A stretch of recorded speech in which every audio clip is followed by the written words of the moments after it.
মাণ্ডুৰ পৰা তোমাৰ চহৰলৈ। বাঁহ বেত আৰু খেৰৰ মাণ্ডু মোৰ, চাৰিওফালে আগুৰি আছে ওখ চাপৰ সেউজীয়া পাহাৰৰ টিলা।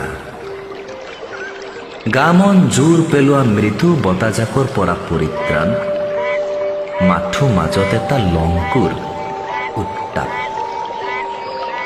ৰাতিপুৱা হলেই বাঁহৰ বেৰৰ ফাঁকেদি ফুমুকি মাৰে এজাক সূৰুজৰ পোহৰ।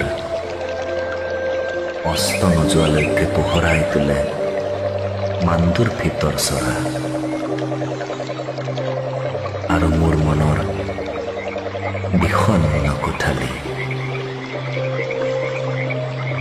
তোমাৰ চহৰ হেনো চিমেণ্ট ইটা বালিৰে সজোৱা ৰং বিৰঙী ওখ ওখ দালান।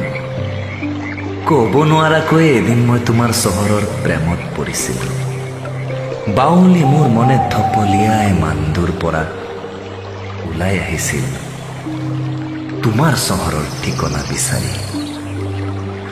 আহ, কি যে মসৃণ তোমাৰ চহৰৰ পকী পথবোৰ। কিন্তু অভ্যস্ত যে মোৰ ভৰিৰ পতা পাহাৰৰ শিল আৰু অৰণ্যৰ কাঁইট খচকা। মোৰ সপোনৰ মায়াবী ৰামধেনু মাথো সেউজীয়া, আৰু একমাত্ৰ ভয় বনৰীয়া নিৰ্বাক জীৱ। তোমাৰ চহৰত দেখোন প্ৰতিটো অলিয়ে গলিয়ে ভিন্ন ৰঙী মুখাধাৰী প্ৰাণী মানুহ বুলি দিয়ে চিনাকি। বিশ্বাসৰ চাদৰ ফালি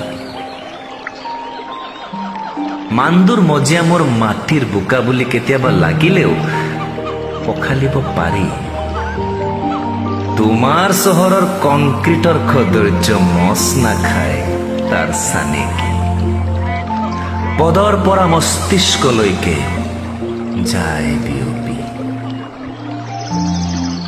কাছৰ তোমাৰ দুৱাৰ খিৰিকী জানিও তুমি আনলৈ দলিয়াই দিয়া শিলগুটি। অট্টালিকাৰ ভিতৰত জ্বলোৱা বিজুলী বাতি তথাপিও পৰা নাই পোহৰাই তুলিব তোমাৰ অন্ধকাৰ মনৰ কোঠালি। তোমাৰ বাদে বাকী সকলোকে ভবা নিকিন বুলি ধৰিত্ৰী আয়ে কয় কি চহৰ, কি গাঁও, কি পাহাৰ, কি ভৈয়াম। মই কৰা নাছিলো কোনো ভেদাভেদ।